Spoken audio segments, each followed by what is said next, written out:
Traffic चालानात अदा न करने वाले गाड़ी सवारों और आरटीसी बसों को बड़ी राहत पहुंचाते हुए तेलंगाना पुलिस ने एक ही वक्त में उनको ये चालानात की रकम अदा करने की सहूलत दी है।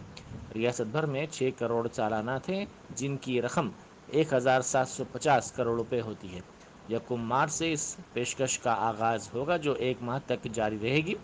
पुलिस जराये ने कहा कि ज़ेर-इल्तिवा चालानात पर डिस्काउंट के जरिए अवाम को राहत पहुंचाने के सिलसिले में हुकूमत से उसूली तौर पर रजामंदी हासिल कर ली गई है।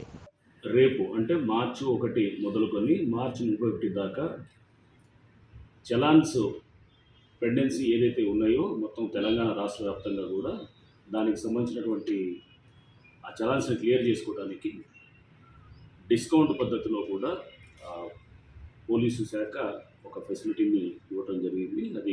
ఇదంతా కూడా ఆన్లైన్ ద్వారా వాళ్ళ చలాన్స్ ఏదైతే పెండెన్సీ ఉన్నాయో ట్రాఫిక్ చలాన్స్ అవన్నీ కూడా క్లియర్ చేసుకోవడానికి ఒక వెసులుబాటు రేపటి నుంచి ఇవ్వడం జరిగింది. సో దీంట్లో అందరి వాహనదారులందరూ కూడా మేము విజ్ఞప్తి చేస్తాం. ఇది వన్ టైమ్ ఇది మెజర్ ఇది. సో ఇది ప్రధానంగా కోవిడ్ బారి నుండి చాలా గత 2 సంవత్సరాలుగా ఎంతోమంది ఇబ్బంది పడుతూ ఉన్నాము. అండ్ దాంట్లో ఆర్థికంగా కూడా చాలామంది ఇబ్బంది పడ్డారు. సో ఇవన్నీ పరిగణలోకి తీసుకొని ఈ నిర్ణయం తీసుకోవడం జరిగింది. అందరినీ కూడా మేము రిక్వెస్ట్ చేసేది ఏంటంటే దీన్ని ఈ 1 మంత్ని వాళ్ళు దాంట్లో ఉన్నటువంటి పెండింగ్ చలాన్స్ని మేము ఏదైతే నిర్దేశిత చెప్పాము, అంటే బైక్స్కి అనుకోండి 2 వీలర్స్కి 25% పే చేయాలి, 75% దాకా డిస్కౌంట్ ఉంటుంది. అదే కార్లకు అనుకోండి 50% డిస్కౌంట్ ఉంటుంది, 50% పే చేయాల్సి వస్తుంది. హెవీ వెహికల్స్ అంటే లారీలు ఇట్లాంటి వాటికి ఉంటే కనుక దానికి కూడా 50% డిస్కౌంట్ ఉంటుంది. అండ్ ఆటోస్ కూడా 25% పే చేయాలి, 75% డిస్కౌంట్ ఉంటుంది. అట్లా ఇంతే కాకుండా చాలామంది నో మాస్క్ కేసెస్ అని చెప్పేసి మీకు కూడా చలాన్స్లో వచ్చి ఉండొచ్చు. మాస్క్ పెట్టుకోలేదని చెప్పి ఈ టైంలో కోవిడ్ టైంలో మీకు చలాన్లో రావడం జరిగింది. దాన్ని 1000 రూపాయల ఫైన్ ద్వారా వేయటం కూడా జరిగింది. సో దాంట్లో కూడా డిస్కౌంట్ ఇస్తూ 100 రూపాయలు పే చేస్తే కనుక మిగతా అమౌంట్ అంతా కూడా డిస్కౌంట్ ఇచ్చేటటువంటి విధంగా కూడా నిర్ణయం తీసుకోవడం జరిగింది. ఇంతే కాకుండా పుష్ కార్డ్స్ వాళ్ళు, ఎస్పెషల్లీ తోపుడు బండి వాళ్ళు పేద వర్గాలు చెందిన వారు ఉంటారు. వాళ్ళకి 20% పే చేస్తే కనుక మిగతా 80% అంతా కూడా డిస్కౌంట్ ఇచ్చేది. అంటే దీంట్లో మీరు చూస్తే కనుక ఈ డిస్కౌంట్ కూడా ప్రధానంగా మధ్యతరగతి, లోయర్ మిడిల్ క్లాస్ అండ్ అట్లానే పేద వర్గాన్ని దృష్టిలో పెట్టుకుని ఈ డిస్కౌంట్ పద్ధతి అనేది తీసుకురావడం జరిగింది. ఇది ఎటువంటి పరిస్థితుల్లో దయచేసి అందరూ కూడా భావించాలి. ఇది ఏది రెవెన్యూ జనరేషన్ ఎక్సైజ్ కాదు. ఇది ఏంటంటే అందరికీ ఒక వెసులుబాటు ఇవ్వడానికి, పేద వర్గాలకి లేదా మిడిల్ క్లాస్ వర్గాలకి వాళ్ళకి ఒక రెస్పెక్ట్ ఇవ్వడానికి ఈ చర్య తీసుకోవడం జరుగుతుంది.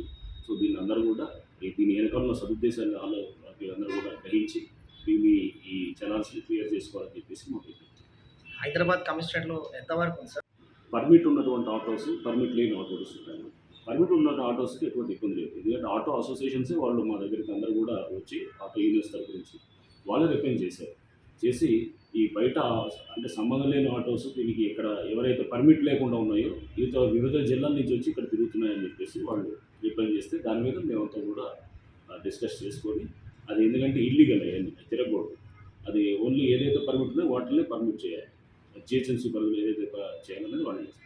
ఎందుకంటే ఎక్కువ ఆటోస్ రావడం వల్ల దానివల్ల వచ్చే నష్టం ఏమవుతుంది, ఆ డిమాండ్ సప్లై థియరీ వస్తుంది. అంటే ఏమవుతుంది, ఎక్కువ ఆటోస్ ఉంటాయి, తక్కువ ప్యాసింజర్స్ ఉండడంతో అన్ని షేరింగ్ ఆటోస్గా మారిపోయి మీటర్ వేసే పరిస్థితి లేదు. ఈ షేరింగ్ ఆటోస్ వచ్చాయనుకోండి, మెయిన్ రోడ్స్ కూడా మనం చూస్తున్నాం షేరింగ్ ఆటో తిరిగే పరిస్థితి. ఈవెన్ బస్సులు తిరిగే రోడ్లో, మెట్రో తిరిగే రూట్స్లో కూడా షేరింగ్ ఆటో జరుగుతుంది. అది తిరగడం వల్ల ప్రతి చోట కూడా వాళ్ళు ఆపి ఎక్కించుకోవటం, మళ్ళీ తీసుకెళ్ళటం, దాంతో మళ్ళీ ప్రతి చోట ఆగిన చోట ట్రాఫిక్ ఆగటం, మళ్ళీ తీసుకెళ్ళటం, ఇవన్నీ లింక్డ్ అప్ ప్రాబ్లమ్స్ అన్నమాట. సో ఇవన్నిటిని దృష్టిలో పెట్టుకుని ఆటోస్ దాని మీద వాళ్ళందరితో డిస్కస్ చేసిన తర్వాత, ఆటో యూనియన్స్ అందరితో డిస్కస్ చేసిన తర్వాత ఈ స్పెషల్ డ్రైవ్ అనేది కూడా పెట్టింది. అనేది అది ఎక్సెప్షన్ ఉంటుంది, బట్ రెగ్యులర్గా వచ్చేదని తెలిసిపోతుంది కదా మనకి. రెగ్యులర్గా వస్తుందా లేదా అనేది కూడా మనం అక్కడ కావాలంటే వాళ్ళు అట్లాంటిదేమని చెప్తే కనుక మేము ఇప్పుడే వచ్చామంటే కనుక మేము సీసీ ఫుటేజ్ చూసి చెక్ చేసి మేము వెరిఫై చేసుకుంటాం. ఇది మొత్తం హైదరాబాద్లో చూస్తే కనుక మీకు almost around more than 500 crores దాకా చలాన్ అమౌంట్ పెండింగ్స్ ఉంది. అండ్ నెంబర్ ఆఫ్ చలాన్స్ వచ్చేసి అరౌండ్ 1.75 crores దాకా చలాన్స్ పెండింగ్స్ ఉంది. సో ఇవన్నీ కూడా అంటే మన హైదరాబాద్ కమిషనరేట్ పరిధిలో వీటిని కూడా మనం తగ్గించుకోవడానికి ఇది ఆస్కారం ఉంది. సో ఈ 1 month డ్రైవ్ ఉన్నటువంటి దీని రెస్పాన్స్ బట్టి అవసరం ఉంటే ఇంకా దాన్ని ఎక్స్టెండ్ చేయాలా లేదా అనే దాని మీద కూడా తర్వాత నిర్ణయం తీసుకుంటుంది. చెల్లింపులు అనేది ఏ విధంగా జరుగుతుంది? అంటే ఫోన్ ద్వారా చేసుకోవడం. పక్కా ఆన్‌లైన్‌లోనే చేయాలి. సో, మీరు పేటీఎం చేసినా, లేకపోతే మీరు ఇంకేమన్నా వేరే ఎక్కడ మీరేదో మీ సేవలో కూడా కట్టుకోవచ్చు. మీ సేవలో కడితే కూడా అక్కడ కూడా మీరు చేస్తే అంటే ఎక్కడ కూడా క్యాష్ కలెక్షన్ అనేది ఎక్కడ కూడా జరగదు. సో, మీరు దయచేసి అంతా ఆన్‌లైన్ ద్వారానే దీన్ని చేస్తారు. అది ఆటోమేటిక్‌గా మీకు అక్కడ లింక్ వస్తుంది. మీరు ఆ వెహికల్ నెంబర్ చేయగానే ఈ-చలాన్ తెలంగాణ ఈ-చలాన్ వెబ్‌సైట్‌కి వెళ్తారు. అక్కడ మీరు ఎంత అమౌంట్ పే చేయాలి ఈ దీనితోటి ఇప్పుడు డిస్కౌంట్ ఇచ్చిన తర్వాత ఎంత చేయాలనేది కూడా క్లియర్‌గా ఉంటుంది.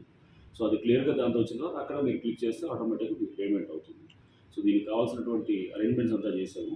అందరూ కూడా దయచేసి ఏదో అంటే ఏదో ఆతృతతోటో లేకపోతే ఇంకేదో తొందరపాటుతోటో ఇది రేపు అయిపోతుందని చెప్పి అందరూ ఇమ్మీడియేట్‌గా రేపు ఎల్లుండే చేసేద్దాం అనేటట్టు కాకుండా మీరు టైం తీసుకొని చేయొచ్చు. ఇదంతా కూడా నెల రోజుల పాటు జరిగే ప్రక్రియ కాబట్టి.